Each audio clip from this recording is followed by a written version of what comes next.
കേരളത്തിലെ തെരഞ്ഞെടുപ്പ് രാഷ്ട്രീയത്തിൽ ആരോപണങ്ങളും പ്രത്യാരോപണങ്ങളും പരസ്യമായ ഏറ്റുമുട്ടലുകളും എല്ലാം ഉണ്ടാകാറുണ്ട്. എന്നാൽ പലപ്പോഴും നയപരമായ ചർച്ചകളേക്കാൾ ഉപരിയായി വ്യക്തിപരമായ അധിക്ഷേപങ്ങളിലേക്കും വിവാദ പ്രയോഗങ്ങളിലേക്കും നേതാക്കളുടെ പ്രസ്താവനകൾ വഴി മാറാറുണ്ട്. ഇത്തരം വിവാദ പ്രസ്താവനകൾ വലിയ വാർത്താ പ്രാധാന്യം നേടാറുണ്ടെന്ന് മാത്രമല്ല, വോട്ടർമാരുടെ വികാരങ്ങളെ സ്വാധീനിക്കാൻ ഇത്തരം പ്രയോഗങ്ങൾ പലപ്പോഴും കാരണമാകാറുമുണ്ട്. ഏതായാലും മുഖ്യമന്ത്രി പിണറായി വിജയന്റെ പരനാറി പ്രയോഗം മുതൽ കോമാളി വരെ, ചെറ്റത്തരം പരനാറി പ്രയോഗങ്ങൾ മുതൽ തോമസ് ഐസക്കിന്റെ കോമാളി പരാമർശം വരെയുള്ള വിവാദ പ്രസ്താവനകൾ വോട്ടർമാരെ സ്വാധീനിക്കുകയും വലിയ വാർത്താ പ്രാധാന്യം നേടുകയും ചെയ്യുകയാണോ? ഏതായാലും CPM-നും ഇടതുമുന്നണിക്കും വമ്പൻ ചോദ്യങ്ങളാണ്. നിയമസഭാ തെരഞ്ഞെടുപ്പ് പടിവാതിൽക്കൽ എത്തി നിൽക്കെ മുഖ്യമന്ത്രി പിണറായി വിജയൻ തന്നെയാണ് ഇത്തവണ വിവാദങ്ങളിൽ നിറയുന്നത്. ജി സുധാകരൻ CPM വിട്ടതിനെ ചെറ്റത്തരം എന്നാണ് മുഖ്യമന്ത്രി വിശേഷിപ്പിച്ചത്. പരനാറി ജി സുധാകരനെതിരെ നടത്തിയ ചെറ്റത്തരം പരാമർശത്തിന് സമാനമായി 2014 പിണറായി വിജയൻ തന്നെ നടത്തിയ മറ്റൊരു പ്രയോഗവും വിവാദമായിരുന്നു. 2014 ലോക്സഭാ തെരഞ്ഞെടുപ്പിന് മുൻപ് വരെ ഇടതുമുന്നണിയുടെ ഭാഗമായിരുന്ന RSP UDF-ലേക്ക് പോയി. അന്ന് CPM സംസ്ഥാന സെക്രട്ടറിയായിരുന്ന പിണറായി വിജയൻ NK പ്രേമചന്ദ്രനെ പരനാറി എന്ന് വിളിച്ചു. ലോക്സഭാ തെരഞ്ഞെടുപ്പിൽ ഈ പ്രയോഗം വലിയ ചർച്ചയായി. CPM സ്ഥാനാർത്ഥിയായ MA ബേബിക്ക് കനത്ത തോൽവി നേരിടേണ്ടി വന്നു. നികൃഷ്ട ജീവിയെന്ന് ബിഷപ്പിനെതിരെ പറഞ്ഞതും TP ചന്ദ്രശേഖരനെതിരെ കുലംകുത്തിയെന്ന് പറഞ്ഞതുമൊക്കെ ചർച്ച ചെയ്യപ്പെട്ട മറ്റ് വിവാദ പ്രയോഗങ്ങളാണ്. പാലക്കാട് UDF സ്ഥാനാർത്ഥി നടൻ രമേശ് പിഷാരടിക്കെതിരെ മുൻ ധനമന്ത്രി തോമസ് ഐസക് നടത്തിയ കോമാളി പരാമർശവും തെരഞ്ഞെടുപ്പിൽ വലിയ വിവാദമായിരുന്നു. 2011 നിയമസഭാ തെരഞ്ഞെടുപ്പ് കാലത്ത് രാഹുൽ ഗാന്ധിയെ ഉദ്ദേശിച്ച് VS അച്യുതാനന്ദൻ നടത്തിയ അമൂൽ ബേബി പരാമർശം ദേശീയ തലത്തിൽ തന്നെ ശ്രദ്ധിക്കപ്പെട്ടിരുന്നു. 2011 രാഹുൽ ഗാന്ധി VS-നെതിരെ പ്രായത്തെ ചൊല്ലി നടത്തിയ പരാമർശത്തിന് മറുപടിയായാണ് അദ്ദേഹം ഈ പ്രയോഗം നടത്തിയത്. KK ശൈലജ നിപ്പ രാജകുമാരി പദ്ധതിക്ക് ശേഷം കോവിഡ് റാണി പട്ടത്തിനായി മത്സരിക്കുകയാണെന്നായിരുന്നു മുല്ലപ്പള്ളിയുടെ വാക്കുകൾ. ഇതും തെരഞ്ഞെടുപ്പ് കാലത്ത് ചർച്ചയായി. നിപ്പ കാലത്ത് ആരോഗ്യമന്ത്രി ഗസ്റ്റ് ആർട്ടിസ്റ്റിനെ പോലെയായിരുന്നുവെന്നും പരിഹാസമുണ്ടായിരുന്നു.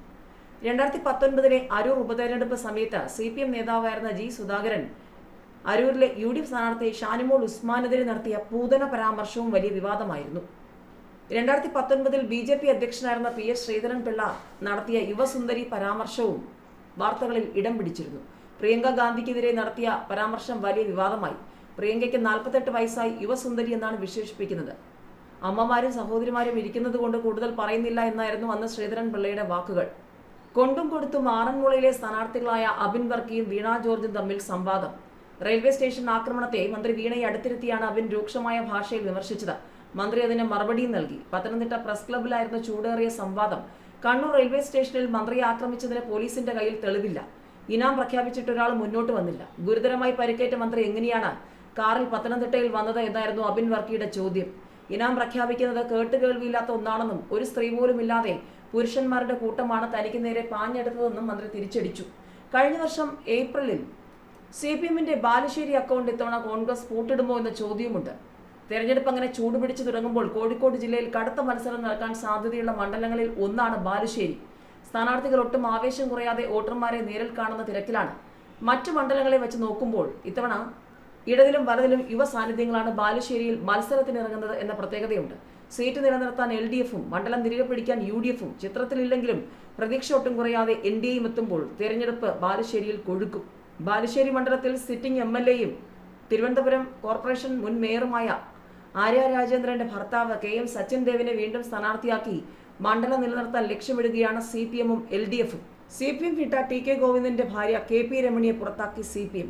നിലവിൽ ശ്രീകണ്ഠാപുരം ഏരിയ കമ്മിറ്റി അംഗമാണ് KP രമണി. TK ഗോവിന്ദന്റെ UDF തെരഞ്ഞെടുപ്പ് കൺവെൻഷനിൽ രമണി പങ്കെടുത്തിരുന്നു. പിന്നാലെയായിരുന്നു സസ്പെൻഷൻ നടപടി. ഇതിനിടെ പേരാവൂരിൽ തനിക്ക് വളരെ വലിയ ആത്മവിശ്വാസമുണ്ടെന്ന LDF സ്ഥാനാർത്ഥി KK ശൈലജ.